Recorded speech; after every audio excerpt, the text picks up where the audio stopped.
Hello everyone, কেমন আছেন সবাই? আমি অনুপ্রভা চলে এসেছি আজকের আরও একটি নতুন ভিডিও নিয়ে। তো আমি আজকে সকালে রান্নাবান্নার কাজ থেকেই শুরু করব। সকালে কিন্তু নাস্তাটা করে নিয়েছি। আমি একদমই ভিডিও ক্লিপ নিতে পারিনি, মনেই ছিল না। তো আমি এখানে এখন ফ্রিজ থেকে মাছ বের করছিলাম রান্না করার জন্য। তো দেখছিলাম যে আজকে আসলে কি মাছ রান্না করা যায়। তো এখানে কিন্তু ফ্রিজে দেখছিলাম। তো যাই হোক, আমি এখান থেকে মাছ বের করে নিয়েছি। আর দেখো, ফ্রিজটা মানে কি সপ্তাহে মনে হয় 2-3 বার পরিষ্কার করা হয়, তারপরও মাছের থেকে ময়লা হয়ে যায়। মাছের ময়লাগুলো ফ্রিজে লেগে যায় বক্সে, যেহেতু আমাদের কিন্তু ফ্রিজে মাছের বক্স আলাদা আছে। তো আর তারপর হচ্ছে 2টা হচ্ছে এমনি নর্মাল বক্স ডিপে, আর একটা হচ্ছে মাছের জন্য। তো যার কারণে অসুবিধা হয় না, আর 2টা পরিষ্কার থাকে। মাছের বক্সটা আমাদের সবসময় ধুইতে হয়।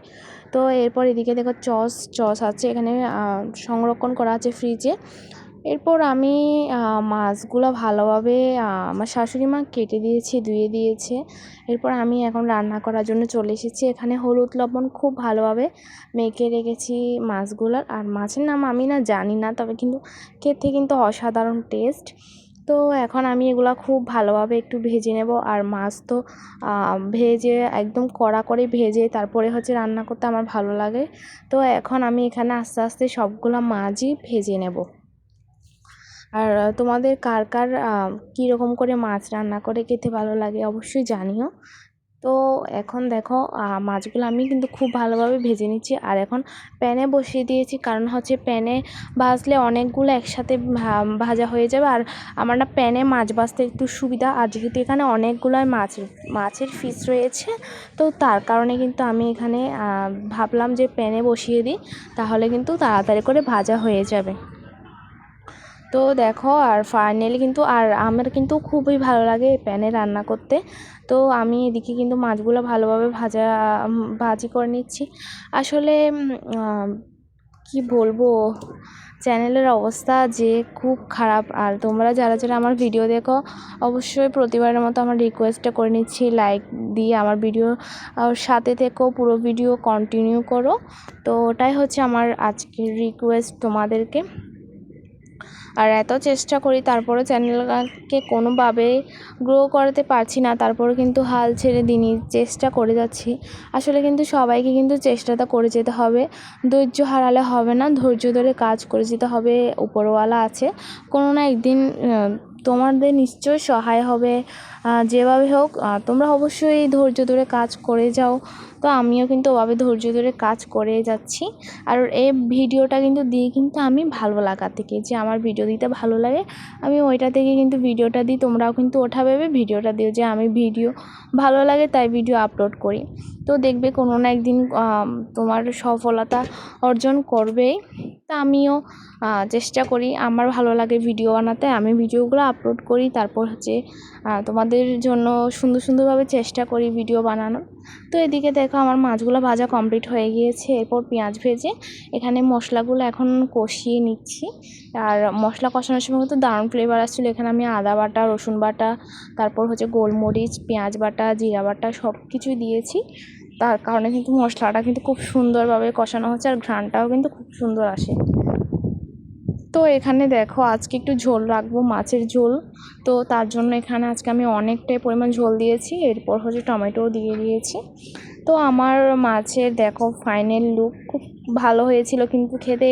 ও লাস্টে কিন্তু এখানে কিন্তু গরম মশলাও অ্যাড করে দিয়েছিলাম, আর খুব ভালো একটা ফ্লেভার আসছিল, আর খেতেও কিন্তু অসাধারণ টেস্ট হয়েছিল। এবার হচ্ছে আমি একটু ঢেঁড়স রান্না করে নেব চিংড়ি মাছ দিয়ে। তা আমি এখানে কড়াইয়ে তেল দিয়ে দিয়েছি পরিমাণ মতো। আর ঢেঁড়সটা হচ্ছে নর্মালি রান্না করব চিংড়ি মাছ দিয়ে, একদমই নর্মালি, কারণ আমাদের বাসায় নর্মালি এভাবেই খেতে পছন্দ করে, তার জন্য আমি কিন্তু এভাবেই রান্না করে নিচ্ছি ঢেঁড়সটা। তো এখানে আমি ফোড়ন দিয়ে দেবো 5 ফোড়ন। অনেকে পেঁয়াজ দিয়েও রান্না করে, চাইলে তোমরা পেঁয়াজ অ্যাড করতে পারো। আমি যেহেতু আজকে নর্মালিভাবে রান্না করব, তার জন্য আমি এখানে কিন্তু পেঁয়াজটা দিইনি। তো ফোড়ন দিয়ে এখন আমি এখানে চিংড়ি মাছ দিয়েছি, আর কিছু কাঁকড়ার কিছু অংশ ছিল ওগুলোও দিয়ে দিয়েছি একদম একেবারে। দিয়ে এখন আমি ভালোভাবে চারিপাশ থেকে ভেজে নেব লাল লাল করে। আর চিংড়ি মাছ দিয়ে কিন্তু ঢেঁড়সটা খেতে কিন্তু খুবই ভালো লাগে, অনেক মজার একটা রেসিপি এটা। তো যাই হোক, তোমরা যদি চাও যে রেসিপিটা শিখে নিতে, অবশ্যই শিখে নিতে পারো, কারণ আমি কিন্তু আমার রান্নার ভিডিও সবগুলোই তোমাদের সাথে শেয়ার করার চেষ্টা করি। তো তার কারণে আর এটা কিন্তু খেতে অসাধারণ টেস্ট। তোমরা কিন্তু একদিন এভাবে একদম মশলার কোনো ঝামেলা ছাড়াই এভাবে রান্না করে একদিন দেখতে পারো, অসম্ভব মজা লাগে খেতে। তো এদিকে আমি এখন হলুদের গুঁড়ো দিয়ে দিয়েছি, তারপর হচ্ছে লবণও দিয়ে দিয়েছি, আর এখন আমি এগুলো খুব ভালোভাবে ভেজে নেব একটু। আর দেখো একদম লাল লাল লাল লাল হয়ে যাচ্ছে। আর যখন চিংড়ি মাছ ভাজি তখন কিন্তু খুব সুন্দর একটা ঘ্রাণও আসে। তো তোমাদের কার কার পছন্দ চিংড়ি মাছটা। তো এবার আমি কেটে রাখা ঢেঁড়সগুলো দিয়ে দেবো। আর অবশ্যই কিন্তু ঢেঁড়স কিন্তু ধুইয়ে তারপরেই হচ্ছে কাটতে হয়। তো না হলে কিন্তু একদম লোটা লোটা হয়ে যায়, তার কারণে কিন্তু ঢেঁড়সটা আগে থেকে ধুয়ে কাটতে হয়। তো এখন আমি এগুলা একটু ভালোভাবে সব কিছুর সাথে মিক্স করে ভেজে নেব ঢেঁড়সটা। আর ঢেঁড়সটা কিন্তু খুব নর্মালি লো আছে, আমি কিন্তু আস্তে আস্তে করে নেব। তো এখন আমি এখানে দিয়ে দিয়েছি হচ্ছে জিরা বাটা, একদম আর কিছুই দেব না, জাস্ট নর্মালি রান্না করব। তো জিরা বাটাটা দিয়ে দিয়েছি। এবার আমি অল্প পরিমাণ মরিচের গুঁড়ো দিয়ে দেব। মরিচের গুঁড়ো দিয়ে আবারও খুব আমি ভালোভাবে নেড়ে ছেড়ে নেব। আর ঢেঁড়সটা কিন্তু আমাদের বাসায় সবাই মোটামুটি খুব পছন্দ করে। তোমাদের কার কার ভালো লাগে ঢেঁড়স? আমার তো অনেক বেশি ভালো লাগে ঢেঁড়সটা। তো আমি এবার এদিকে এখন ঢেঁড়সটাকে খুব ভালোভাবে ঢাকনা দিয়ে দিয়ে কষিয়ে নেব। তো আমার কিন্তু ঢেঁড়সটা কিন্তু চারিপাশ থেকে ভালোভাবে নেড়ে দেবো যাতে পুড়ে না যায়। তোমরা চাইলে হালকা একটু জলও দিতে পারো কষানোর সময়, আরও কষানোর সময় একটু জল দিতে হয়, না হলে কিন্তু পুড়ে যাওয়ার সম্ভাবনা থাকে। তো এখানে আমি কিন্তু কাঁচামরিচও দিয়ে দিয়েছি কয়েকটা। তো এবার আমি পরিমাণ মতো জল দিয়ে দেবো ঢেঁড়সে, আর একটু জল দিব, ঝোল ঝোল রাখবো। তো তার জন্য একটু জলের পরিমাণটা আজকে আমি বাড়িয়ে দিয়েছি।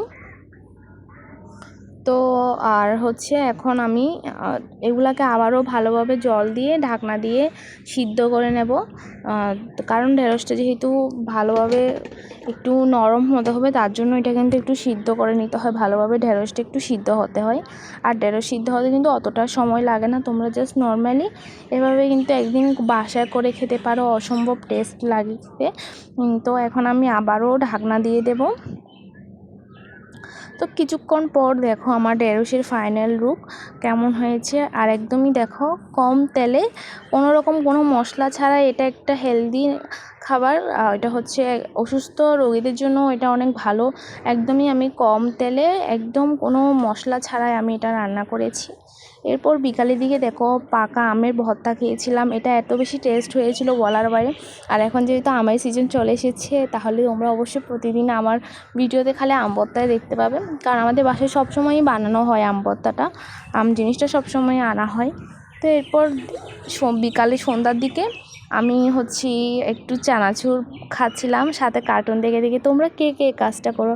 এটার মধ্যে একটা অন্যরকম একটা ফিলস আসে আসলে কার্টুন দেখে দেখে চানাচুর খাওয়া। আর বাইরে কিন্তু বাতাস হচ্ছিল মেঘলা মেঘলা ওয়েদারে, এরকম কিন্তু ভালোই লাগছিল আমার। আর আমি হচ্ছে এখনও কার্টুন দেখি, আমার ভালোই লাগে কার্টুন দেখতে। সাথে রুজি চানাচুর খাতে, আর রুজি চানাচুরটা কিন্তু অসম্ভব টেস্ট। আমার টেডিটাকেও এখানে বসিয়ে দিয়েছি। আমার আজকের ভিডিওটা একটু সবাই ভালো থেকো।